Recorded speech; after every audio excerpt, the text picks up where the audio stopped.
नमस्कार, welcome to Rana edu centre. मैं अनिशा सिंह।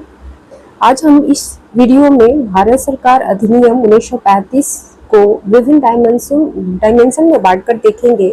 ये जो अधिनियम है वो 71 बीपीएससी और 72 जो बीपीएससी होगी बेंच, वहाँ पर पूछने की संभावना बहुत ज़्यादा बढ़ रही है। ये शॉर्ट क्वेश्चन के तौर पर 8 नंबर इसके लिए दिए जाते हैं, ये पूछा जाएगा तो बहुत ही इम्पोर्टेंट है। तो आइए इसको तैयार करते हैं हम लोग मिलकर। तो देखेंगे कि लॉर्ड लिनलिथगो के अध्यक्षता वाली प्रवर समिति की रिपोर्ट के आधार पर भारत सरकार अधिनियम 1935 पारित किया गया है। तो ये केवल मेन का फैक्ट नहीं है, आपका पीटी का भी फैक्ट से पूछा जा सकता है आपसे कि भारत सरकार अधिनियम 1935 जो है वो किसके अध्यक्षता वाली प्रवर समिति की रिपोर्ट के आधार पर पेश किया गया था। तो वो लॉर्ड लिनलिथगो थे। ये जो अधिनियम था वो 1935 में पारित किया गया था ब्रिटिश संसद के द्वारा, बट यह 1 अप्रैल 1937 से लागू हुआ था। इसको याद रखेंगे, यहाँ से भी क्वेश्चन बन सकता है पीटी में। इसका जो उद्देश्य रहा है वो भारतीय प्रांतों को अधिक स्वायत्तता प्रदान करना तथा एक संघीय ढांचा का निर्माण करना था। अब आइए देखते हैं इस अधिनियम के लाने के पीछे का कारण क्या था। तो पहले कारण के तौर पर हम लोग बताएंगे साइमन आयोग एवं संवैधानिक गतिरोध। आपको याद होगा कि साइमन आयोग बुरी तरह से यहाँ विफल हो जाती है, उसके बाद संवैधानिक गतिरोध उत्पन्न हो जाता है, जिसकी वजह से ये एक्ट ब्रिटिश गवर्नमेंट को लाना पड़ा था। भारतीयों द्वारा अत्यधिक भागीदारी की मांग। आपको पता है कि जैसे ही हमारे यहाँ राष्ट्रवाद की भावना का विकास होता है, और यहाँ पे अधिक भागीदारी की मांग जो है और सुशासन की मांग जो है वो भारतीयों का बढ़ते चला जाता है। तो ये भी एक कारण रहा था इस अधिनियम को पारित करने के लिए। 1933 का श्वेत पत्र ये भी इसका कारण बना। फिर देखेंगे गोलमेज सम्मेलनों की विफलता। देखेंगे कि 3 गोलमेज सम्मेलन हुआ था, वो विभिन्न मुद्दों पर हुआ था जो कि काफी बुरी तरह से विफल रहा था। तो वो भी एक कारण बना था इस एक्ट को लाने के लिए। अब इसका मेन प्रोविजन देखेंगे हम लोग। तो इसके माध्यम से प्रांतों में द्वैध शासन को समाप्त कर दिया गया और केंद्र में द्वैध शासन लागू किया गया। तो कई बार कई पीटी में ये पूछा गया है कि किस अधिनियम के द्वारा प्रांतों में द्वैध शासन समाप्त किया गया है। ये क्वेश्चन भी एक अलग से बना है। ये भी पूछा गया है कि केंद्र में द्वैध शासन व्यवस्था जो है वो किस एक्ट के माध्यम से लागू किया गया। तो ये 1935 का एक्ट रहा है। इसके तहत 1937 में संघीय न्यायालय की स्थापना किया गया था। यहाँ से भी पीटी में क्वेश्चन कई बार देखने को मिला है।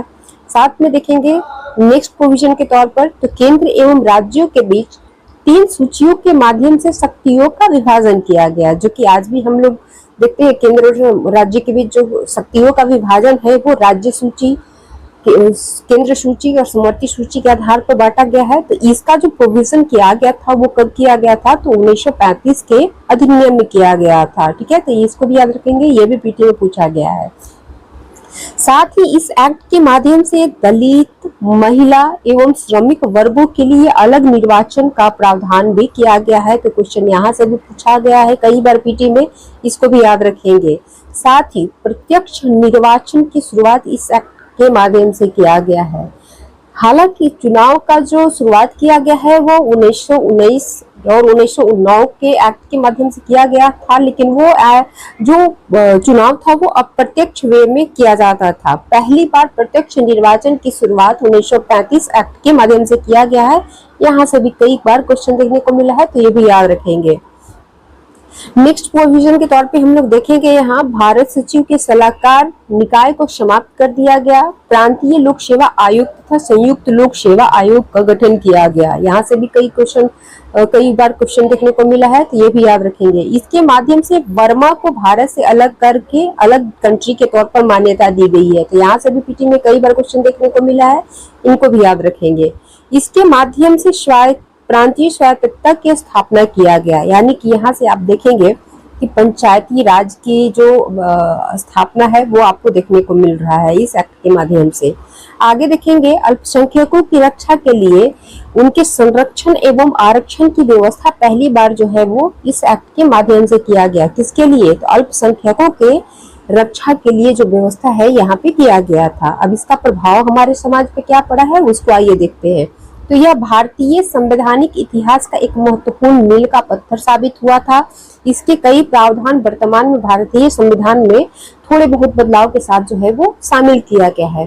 कहा जाता है कि इसके जो है वो लगभग 250 जो अनुच्छेद है वो थोड़े बहुत बदलाव या पूरी तरह से अभी वर्तमान के भारतीय संविधान में जो है वो शामिल किए गए हैं।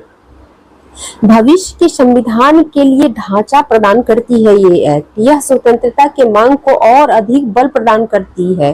भारतीयों के व्यापक वर्ग में राजनीतिक जागरूकता तथा भागीदारी को प्रोत्साहित करती है। तो ये रहा इसके प्रभाव। अब इसकी कमियों को देखेंगे।